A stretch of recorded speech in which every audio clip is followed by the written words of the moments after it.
बलिर साथे अश्वमेधी कराए निज मंत्र बले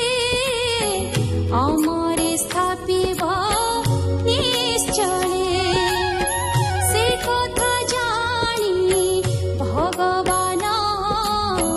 जे रूप अद्भुत बामन बलि भुवनकु गमन्ते भूमिकम्पाई पादघाते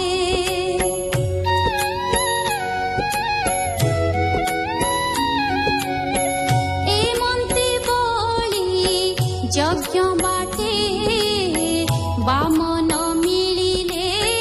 कपटे रवि किरणे तारापन्ती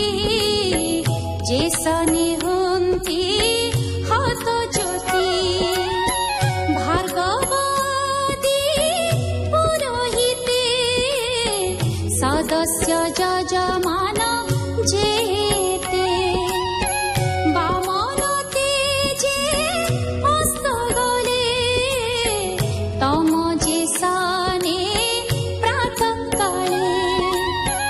रवि शशांक किबा बन्ही मिलिले निज तेज घेनी किबा सनत ब्रह्मासुत यज्ञ प्रेक्षणे उपगत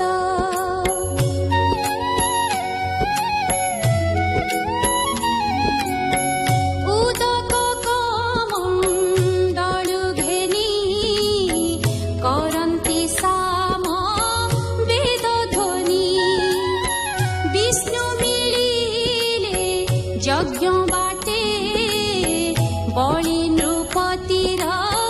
निकटे अद्भुत वामन शरीर शिरे विराजे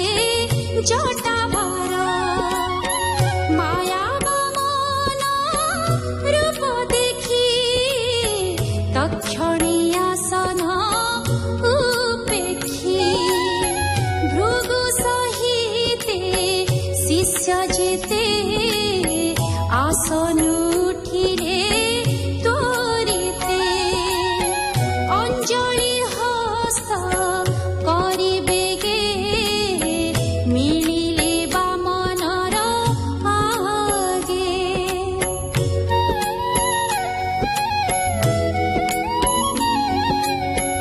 बलि बामन रूप चाही आसन देला बेगे नेई चरणे नमस्कार करी कुशल वार्ता पचारी पवित्र जले धोई पाद आनन्दे कण्ठ गद गद पादोदक घेनी शिरे रोमहरस कळिबरे बलि जेबेनी कर जोड़ी कहे बामन पादे पड़ी बलि उवाच भो विप्र नमो तो चरणी अशेष कुशल कारणी तु ब्रह्म स्वरूप साक्षाते तो रूप नाही ये जगते कि अर्थे तोहर आगम कह तोहर किस नाम आज मो सुफल जीवन जेणु तोहर आगमन पवित्र होइला मकुल लभिली शतक्रतु फल भो विप्र दान माग मोते যে অবা